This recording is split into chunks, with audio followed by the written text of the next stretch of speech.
Hey guys, and welcome back to Let's Build Part 5, The Encased Demon. Now that's a pretty menacing episode title, and what do we mean by it?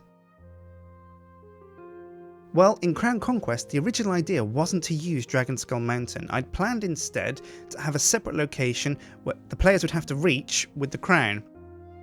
And it was going to be a mountain with some kind of giant skeleton or mythical beast trapped inside and reaching out. But in the end, Dragonskull Mountain was used, and the idea of having a creature reaching out of the mountain, out of the scenery, was shelved. So what I wanted to do today was to take that idea and throw it into the fortress. Before we start on that though, I wanted to look at raising the heights on the towers a little bit and hitting the walkways in between those towers. So you see me here with the darkstone brick, bringing up the level, bringing up the height of this final tower to match the placeholder height that we got on the other towers.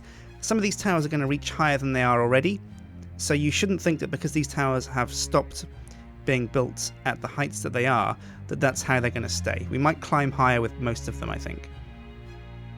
So I came back down to the struts on these walkways and copied the pattern that I had with the original walkways you see there on the right, by using darkstone brick for the struts, and then the lighter stone brick to build the kind of archways. And that's because the lightstone brick has the stone steps that I need and the darkstone brick doesn't. Now I want to do it in a two-tier kind of fashion.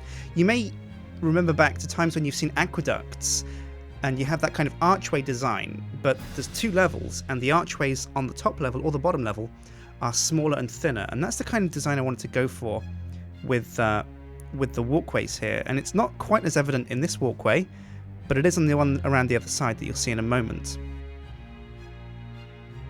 So once I've gone up 2 levels, I copied the idea of the other walkways pretty much exactly, added it on top to link up those 2 towers. Then I came round again, as you see here, to these 2 towers, and again linked them with these aqueduct style Gothic walkways, using the dark wood there to plan out exactly how high I wanted the walkway to be.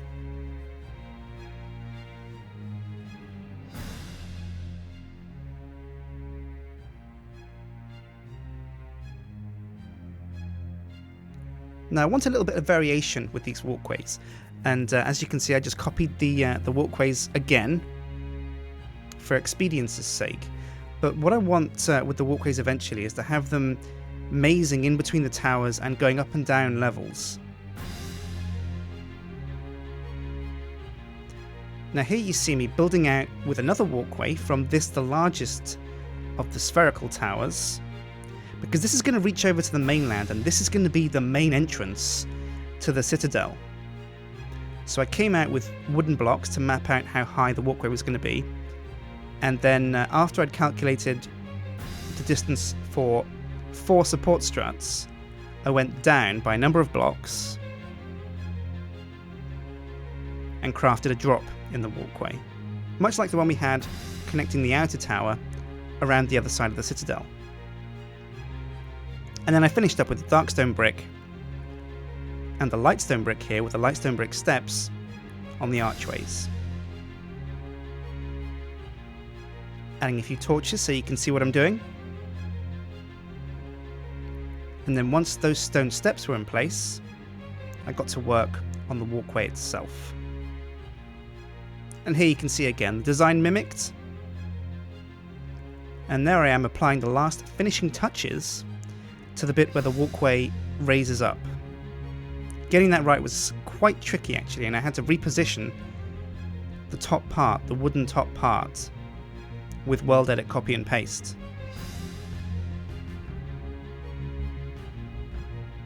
Once it was in position though, I felt the walkway looked pretty cool. And there you have it. A few more of the Gothic archways and walkways completed, and a final walkway reaching out towards the mainland.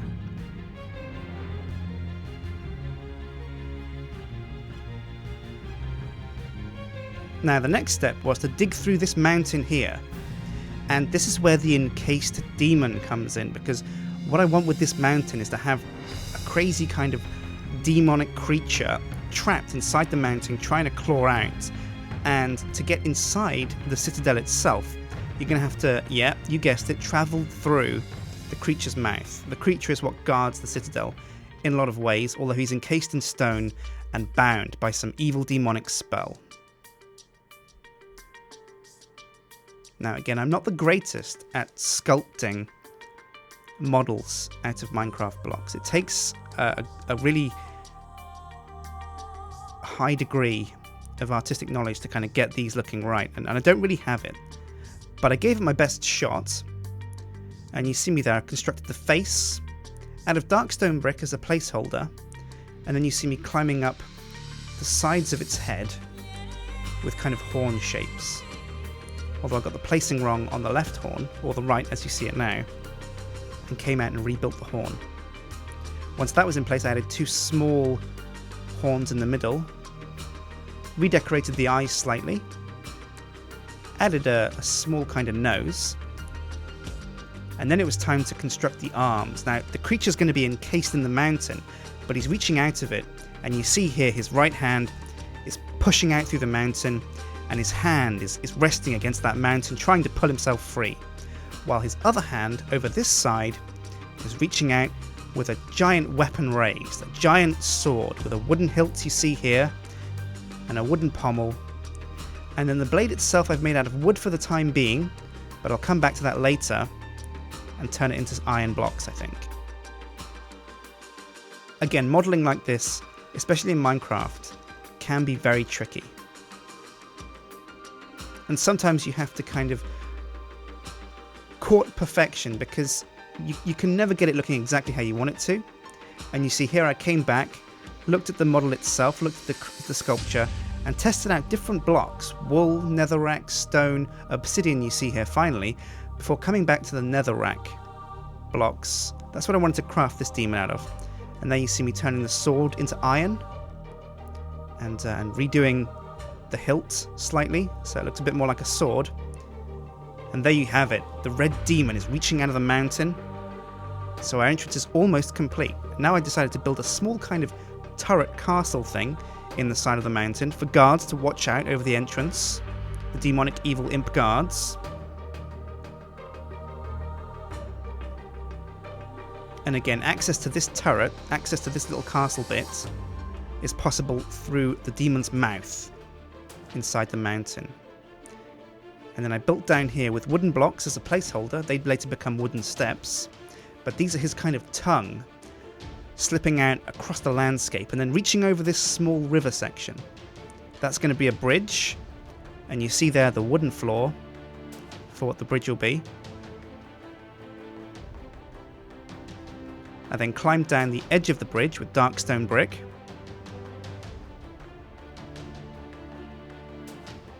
And added some kind of crenellation decorations, complementing them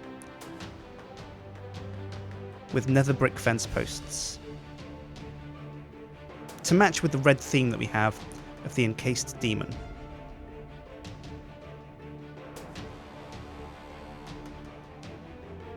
Capping off those crenellations with the lighter stone brick steps, and there you have it, lava eyes encased behind iron bars, the demon reaching out, his sword raised, challenging heroes to test his might. Dare they enter the demon's maw to gain entrance to the evil citadel? You'll have to wait and see. We haven't done much structurally this episode. We've built a few walkways, and they look pretty cool. But what we want to do is add a lot more walkways, add some height, a bit of variation. I want it looking like the sanctum, the sanctuary level in Diablo 2, in the desert, where you confront the summoner. Almost a maze, a labyrinth of walkways that you can easily get lost in. But next episode we'll definitely be adding some more height to the existing turrets and the existing towers, perhaps reaching out with some mage tower-like castle sections, and probably adding a little bit of decoration as well. I'm not sure how I want to do the roofing on some of those towers as well, so that's something we have to think about. Also, the encased demon needs a name, So if you've got any cool ideas, make sure to drop them in the comments section. So I've been Sjin, thanks for watching, hit like and favourite if you want to support the series, and I'll see you guys next time. Take care.